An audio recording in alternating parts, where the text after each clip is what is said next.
Hello everyone. ये एक छोटा सा लेक्चर है जो कि अंडर ओवर के कॉन्सेप्ट पे और उसकी रीजनिंग पे बेस्ड है। ये एक ऐसा कॉन्सेप्ट है जिस पे यूजुअली स्टूडेंट्स को थोड़ा सा प्रॉब्लम होता है, उनको नहीं समझ में आता कि जी एब्जॉर्ब ओवरहेड्स क्या है, एक्चुअल ओवरहेड्स क्या है, अंडर ओवर क्या है, and obviously the reasons for any under over absorption. So इस छोटी क्लिप में हम बेसिकली वही डिस्कस करने जा रहे हैं, right? So let's start with a very basic idea कि अंडर ओवर एब्जॉर्प्शन बेसिकली है क्या। देखिए, हम एक छोटी सी एग्जांपल से स्टार्ट करते हैं। लेट्स टेक एन एग्जांपल कि एक कोई भी मिस्टर ए हैं एंड वो ये चाह रहे हैं कि किसी कमिंग मंथ में या कमिंग पीरियड में वो एक ट्यूशन, एक कोचिंग सेंटर में अपनी कुछ ट्यूशन स्टार्ट करें, राइट? तो जब उन्होंने उस रूम का रेंट एक्सपेंस देखा, though they found the rent expense to be around 20,000। ठीक है। अच्छा, अब ज़ाहिर-सी बात है, अभी फ़िलहाल हम अज़्यूम करके चलते हैं कि rent is the only overhead, there is no other overhead. तो उस उन्होंने ये 20,000 बेसिकली अपने स्टूडेंट से रिकवर करना है, ठीक है? Along with the other cost उन्होंने ओवरहेड्स भी स्टूडेंट से रिकवर करनी है। तो उन्होंने एक एस्टीमेट बनाया और उनके ज़हन में ये था कि एक्सपेक्टेड नंबर ऑफ स्टूडेंट्स जो हैं, उनके ज़हन में थे तकरीबन 20 स्टूडेंट्स। तो उनके ज़हन में ये आया कि अगर 20 स्टूडेंट्स आएँगे तो ओवरहेड पर यूनिट, या चलें हम रेंट पर यूनिट कर लेते हैं।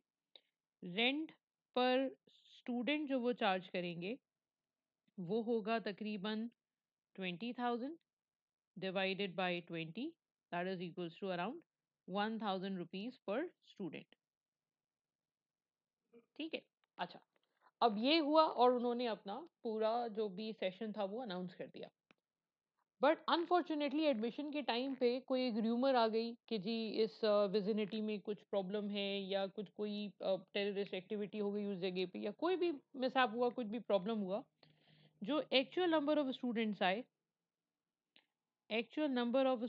आए वो आए तकरीबन 20 के बजाय एक्चुअल नंबर ऑफ स्टूडेंट्स आए 18, right?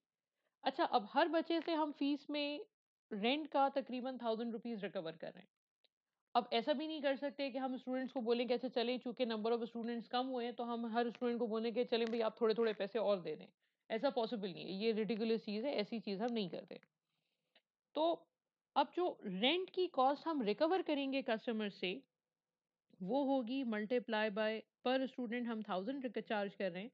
So that means we can recover 18,000 overheads from the customer, from students. So इसको हम नाम देते हैं रिकवरी ऑफ ओवरहेड्स। ठीक है जी। अच्छा, इसका मतलब क्या हुआ? इसका मतलब ये हुआ कि 18 लोगों से हम 18,000 रुपए रिकवर कर सकते हैं। Now how much rent expense I have to pay? Rent जो मुझे पे करना है वो तकरीबन पे करना है 20,000। तो इसका मतलब ये हुआ कि 2,000 के ओवरहेड्स ऐसे हैं जिनको हम कहेंगे कि इनकी रिकवरी नहीं हो पाई। तो इसको हम कहेंगे कि this is under recovery of overheads. ठीक है। अच्छा, ये तो हो गई एक बात। Under recovery is obviously not a good situation for for any company, any business. Vice versa case क्या हो सकता है कि जी एक्चुअल नंबर ऑफ स्टूडेंट्स जो हैं वो 18 के बजाय एक्चुअल नंबर ऑफ स्टूडेंट्स आ गए 23, राइट? हर बच्चे से हम चार्ज कर रहे हैं रुपीज 1,000। तो इसका मतलब 23,000 के ओवरहेड्स हम कस्टमर से चार्ज, स्टूडेंट से चार्ज कर लेंगे। This is basically recovery of overheads. ठीक है। अच्छा, अब जब आप रेंट एक्सपेंस पे करने गए तो आपको आपके ओनर ने कहा, जो उस जगह का उस रूम का ओनर है, उसने कहा कि देखिए सर, आपने जो 20,000 आप मुझे पे कर रहे हैं ना, ये तो पिछले साल का रेंट है। इस साल का रेंट एक्सपेंस तो 22,000 है। अब आपको ख्याल आया कि यार आपने बजटिंग में गड़बड़ कर दी। तो आपका जो एक्चुअल रेंट एक्सपेंस था वो बजट से थोड़ा सा चेंज हो गया, and that was around 22,000। But still 1,000 का जो डिफरेंस है वो क्या शो कर रहा है? वो ये शो कर रहा है कि स्टिल कंपनी ने कस्टमर से पैसे जो रिकवर किए हैं वो 23,000 है, 23,000 है। और जो मुझे पे करने हैं वो मुझे पे करने हैं 22,000। सो दैट मीन्स आई विल, मेरे पॉकेट में आएगा 23,000 और मुझे पे करना है 22,000, तो 1,000 मेरे पॉकेट में अभी भी ज्यादा रह जाएगा। सो इसको हम कहते हैं कि this is over recovery of overheads. ठीक है जी।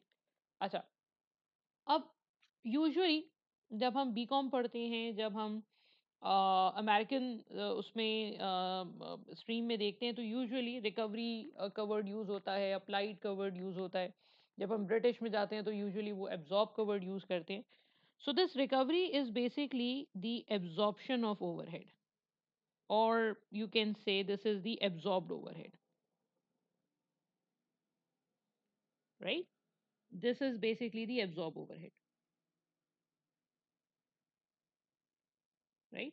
तो इसका मतलब ये है कि रिकवरी कम भी हो सकती है, रिकवरी ज्यादा भी हो सकती है। इट ऑल डिपेंड्स के आपका एस्टिमेट कितना परफेक्ट है। जितना एस्टिमेट आपका परफेक्ट होगा उतने कम चांसेस हैं कि अंडर रिकवरी होगा या फिर ओवर रिकवरी होगी, राइट? अच्छा, इसी चीज को अगर मैं एक छोटे से फॉर्मेट में बता दूं, तो फॉर्मेट इसका क्या बनता है फिर, या चलें हम इसको पहले प्रोडक्शन के सेंस में डिस्कस कर लेते हैं।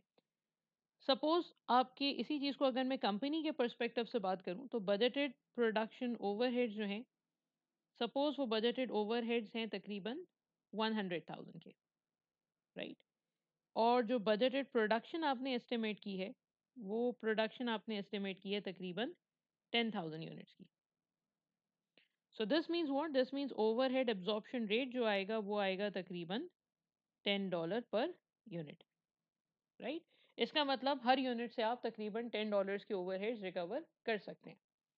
अब हुआ क्या, हुआ ये कि जब साल कंप्लीट हो गया, तो साल कंप्लीट होने के बाद जो actual production I, that actual production was around, let's say that was around 9,000 units. या चलें इसको 9,000 नहीं, इसको हम 9,500 यूनिट्स कर लेते हैं, ठीक है? अब हर एक यूनिट पे हम कस्टमर से पैसे कितने चार्ज कर रहे हैं? $10, राइट? सो दैट मीन्स आप तकरीबन 95,000 के ओवरहेड्स कस्टमर से चार्ज कर लेंगे, right? This is what, this is basically absorb overheads कह लें आप इसको, अप्लाइड ओवरहेड्स कह लें, या रिकवरी ऑफ ओवरहेड्स कह लें, एक ही बात है,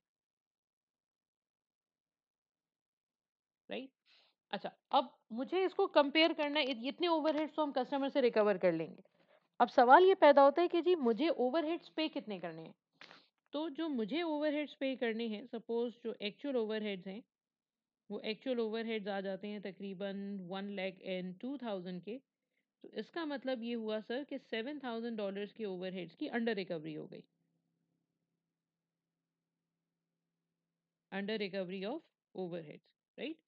और इस चीज़ को यूजुअली हम कहते हैं कि ये कंपनी के पर्सपेक्टिव से इतना अच्छा नहीं है, क्योंकि रिकवरी आप पूरी नहीं कर पा रहे हैं, ठीक है? अच्छा, अब यहाँ पे अक्सर स्टूडेंट्स एक चीज़ में कंफ्यूज रहते हैं, मैं ज़रा उसको एक्सप्लेन कर दूं।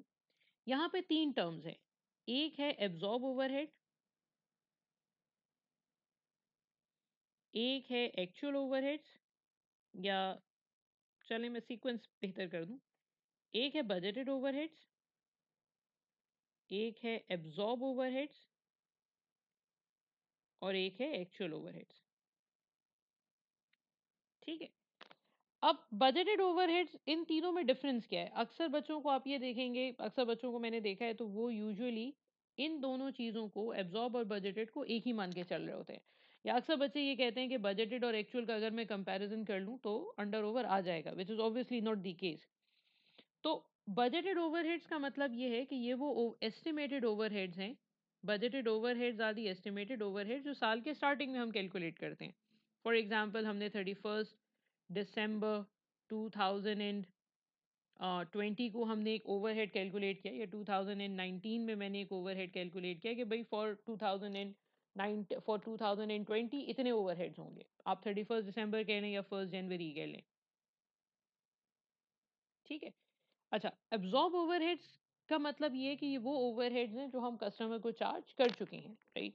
ये बेसिकली आपके एब्जॉर्ब ओवरहेड हैं। ये वो ओवरहेड्स हैं जो हम कस्टमर को चार्ज कर चुके हैं, जो कभी भी जब आपकी प्रोडक्ट बिकेगी, इस साल, अगले साल, नेक्स्ट ईयर, उसके बाद वाले साल, जब भी आपकी प्रोडक्ट बिकेगी, तो कस्टमर आपको ये पैसे दे देगा। So absorb overheads are the overheads which has been included into the cost of the product and which can be recovered from the customers, and this can be recovered from customer, right? Actual overheads is basically summation of all actual expenses, all actual, not expenses, all actual indirect costs related to factory, right?